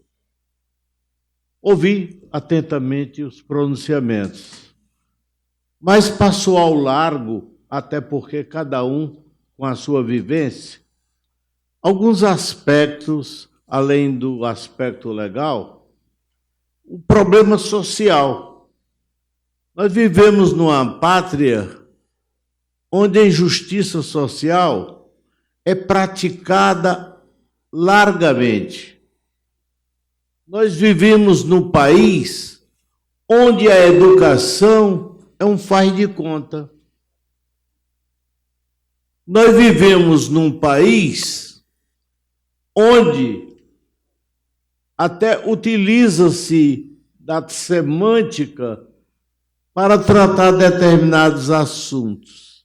Quando eu ouvi falar aqui em licitação, e a raiz da palavra, e a origem, é um ato lícito mesmo, que se utiliza para as concorrências, ou é um ato onde acontecem os ilícitos? Isso eu estou falando por ter tido a oportunidade que poucos tiveram de trafegar pela área da educação em vários momentos, na área política, onde convivi com os problemas econômicos e sociais, e posteriormente no Tribunal de Contas da União, onde, sinceramente, eu me tornei um cirurgião do corpo nacional, com análise que a gente faz. Esse tempo que é reservado para essa plenária deveria ser o amanhã, e não comprimido entre o fim da manhã e o começo logo mais dos debates na primeira ordinária. E a fome, que aqui já foi falada, que chega a todos nós. Então eu queria mostrar rapidamente o seguinte: problema educacional. Num país onde se retira da grade curricular a organização social e política do país, OSPB, onde deveria se estudar todo esse mecanismo, os jovens saem de lá sem saber a diferença entre Estado e nação. Depois, num país onde você vê que as leis sociais se deparam por um conflito semântico, ser e ter. Eu não combato quem procura ter, porque todos nós precisamos ter. Agora, a volúpia do ter, esmagando os que não têm, leva a situações extremamente diferentes. E eu citei há pouco tempo, numa palestra lá em São Paulo, na Fiesp, Geraldo Luciano, até o grupo Dias Branco, quando, ao construir o conjunto residencial e a sua indústria, as margens da BR-116, teve a ideia da habitação, da educação, da saúde e o lazer. Qual é o empregado que quer sair? Melhorou o status, as condições de vida. Se os nossos empresários raciocinassem, eu vou dar um percentual que eu não entendo dessa área, mas vamos dizer 5% do lucro líquido para investir na área social dos que trabalham na empresa, estariam contribuindo para a correção das desigualdades sociais. Então, daí nasce na raiz a corrupção, as trocas, os conchavos. Entra a política num país em que, para ser político, 90% carrega com o dinheiro. E os que são poucos têm a oportunidade de vitoriar. Então, ou nós mudamos, ou nós discutimos as causas, porque discutir os efeitos é chorar o leite derramado. Portanto, não é uma pergunta, é uma colocação para o raciocínio de quantos compõem essa mesa neste seminário, nesse simpósio. Mais uma vez reclamando, presidente. Olha que coisa linda, eu acho o plenário, todo mundo é diante do celular, não sabe? Porque já estão cansados de ouvir a gente. Então, eu queria só dizer o seguinte, vamos buscar reconstruir a partir do povo. Se a Constituinte não fez, e aqui eu faço um reparo, a Constituinte, por exemplo, na área que eu participei efetivamente, ouviu 52 entidades nacionais da área de educação. Participou efetivamente de todos os debates e produzimos um texto.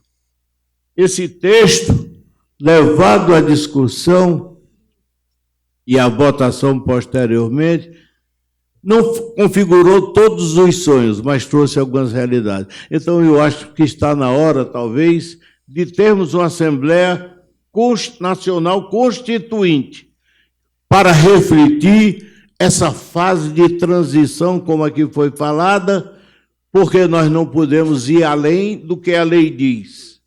E não podemos nos sacrificar com a regra que está posta na lei, na Constituição, nas normas vigentes. Obrigado. Muito bem.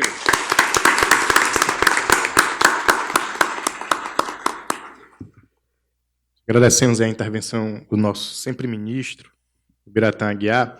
E aí chegaram aqui algumas perguntas. Então, já pelo adiantado da hora, a gente separou aqui de modo a contemplar os três expositores.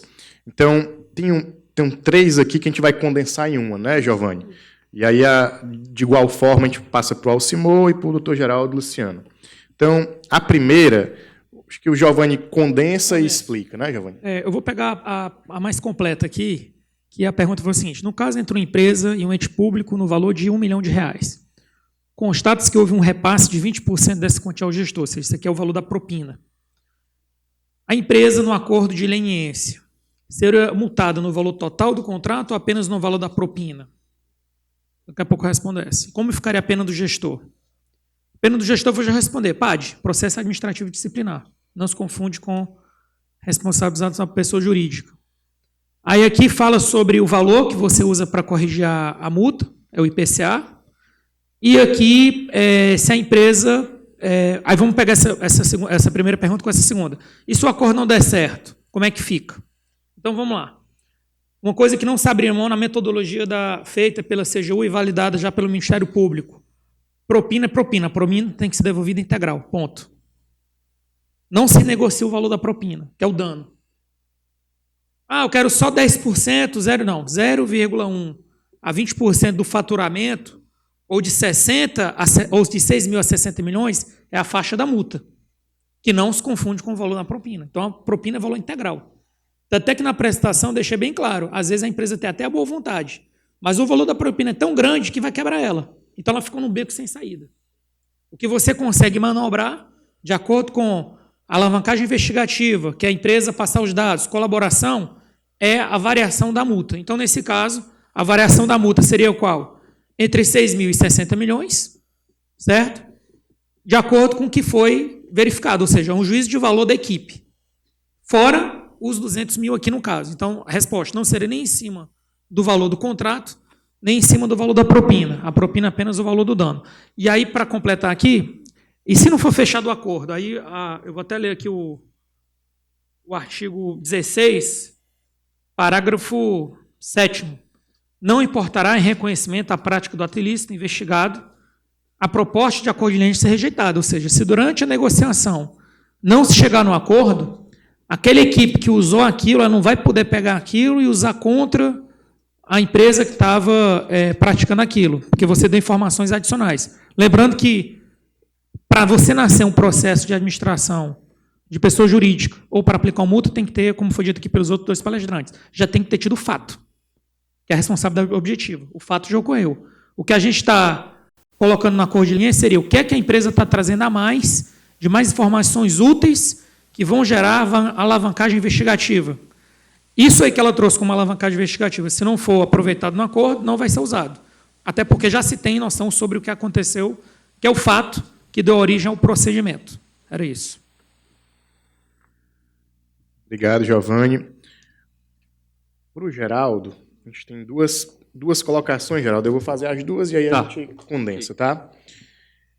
O setor privado tem percebido a influência da governança corporativa do setor público? Aquilo que hoje se chama governança pública está sendo sentido pelo privado? E a segunda pergunta, que é eu acho que é a Ari Cândido, da Uninasal. O que pode ser feito a curto ou médio prazo como solução para a corrupção, já que a mudança cultural é vista a longo prazo? Ok, bom. Eu acho que vou começar pela segunda. A curto e médio prazo, eu acho que é o que está sendo feito.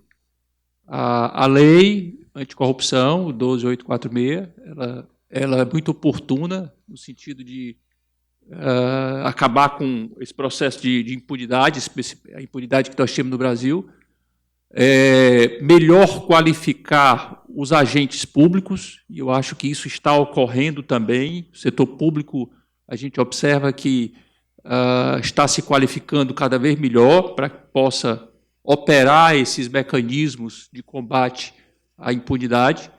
Eu acho que isso tudo está sendo feito. É um processo, a mudança de cultura é a coisa mais lenta, né? É um processo evolutivo que também está se verificando, em alguns casos por conscientização, em outros casos por medo da punição. São as duas coisas que estão levando a você ter uma clareza e uma transparência maior nas relações público e privada. Acho que essas medidas estão ocorrendo. Melhor qualificação, melhor preparação, rediscussão de legislação. No momento vai ser necessário uma atualização dessa lei, pelo que se viu da prática dela nesses últimos 5 anos. Isso eu acho que também vai ocorrer dentro de pouco tempo. Então, o que pode ser feito no curto e no médio prazo, eu acho que está sendo feito. E a primeira pergunta, na questão de se o setor privado vê essa melhoria na governança pública, eu acho que sim. Acho que os estados, os municípios, as estatais, de modo geral, todos os órgãos públicos, eles estão se preparando melhor. A gente, no nível de conversa que se tem com técnicos, com gestores, a gente observa uma maior conscientização, também no sentido de preparar as instituições. O Alcimeu colocou muito bem, o setor público até se antecipou um pouco, né, ao setor privado em relação a esses temas de melhoria de controles internos. Talvez só multinacionais e grandes grupos privados que já vêm investindo nisso há algum tempo. A gente sabe, inclusive, que toda essa pressão para a adoção dessa legislação, ela vem de organismos internacionais, né? O Brasil foi obrigado... Oi? Isso O Brasil foi praticamente obrigado a assinar alguns acordos internacionais que redundaram na necessidade de você ter uma legislação mais dura, mais repressiva, né? Mas, sem dúvida, a gente vê que a governança pública tem evoluído de forma bastante rápida, satisfatória, e os avanços são louváveis. Muito obrigado, Geraldo. Alcimou, tem um aqui que não é bem uma pergunta, pelo menos eu não entendi como uma pergunta, então eu vou ler o texto e aí passo para a segunda, que a segunda, de fato, é uma pergunta. A colega diz o seguinte: segundo o ministro Luiz Roberto Barroso, o capitalismo no Brasil não existe. O que existe é o socialismo de Estado para poucos. Ou seja,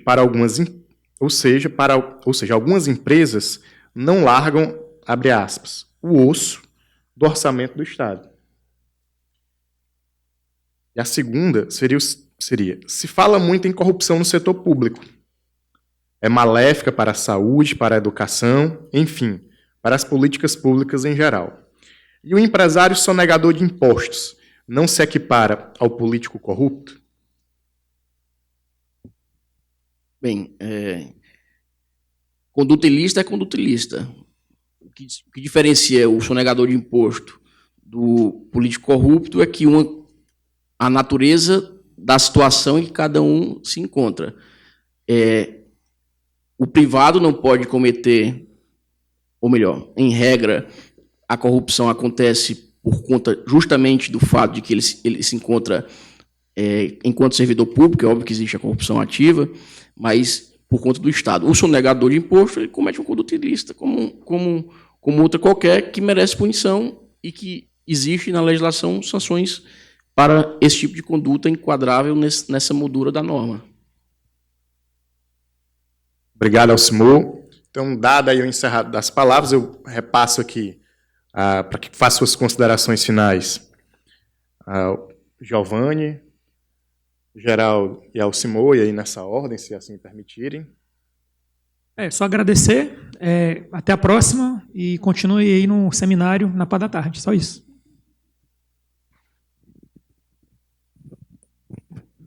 Giovanni foi rápido porque ele está com medo de a gente ficar sozinho aqui, né?